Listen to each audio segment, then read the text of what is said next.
commercial TV station with 100 kilowatt transmitting power. Owned and operated by Zoe Broadcasting Network Incorporated with NTC temporary permit number BSD 01612010.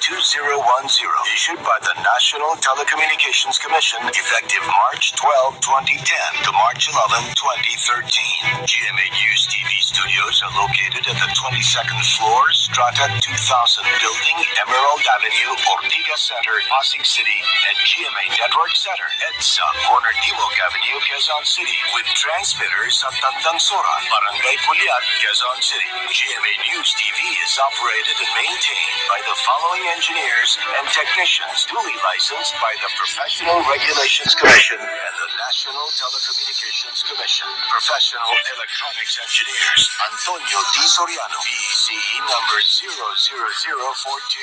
Ricardo L. Cabral, VCE number 00092.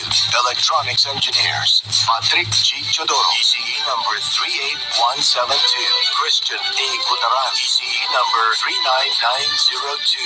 First Class Radio Telephone Operators Arnel V.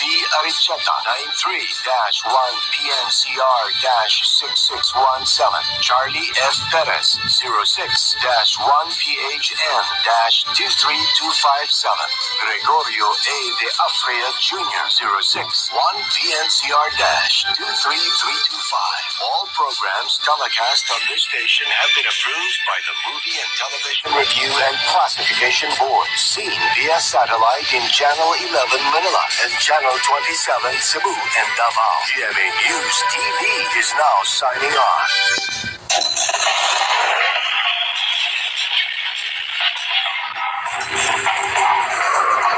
Alam namin na may mga balitang kailangan yung malaman agad. Tuloy na ba yung welga? Kaya wala mga bus eh. Kanina pa yun. Saan ba napunta ang Pondo? Oras-oras, hindi naghahanap ng impormasyon. Traffic kaya sa EDSA? Late na ako. Sino kayang nanalo? Kailan kaya itataas ang pasahe? Oras-oras, may naghahanap sa tulong. Kaya nakansel ang flight? Parang may bagyo yata eh. Lalo kaya ako asenso. Ano na nga ba ang dollar exchange rate ngayon? Oras-oras, may nangangailangan. Wala ba tayong tubig bukas? Magkano? May mga bagay na gusto nyo malaman. Ano ba din Pilipinas? Alam ko kasi una lamang sila eh. Paano maiwasan ang digit? Oras-oras. Hindi lang tatanong. Sana ngayon na, no?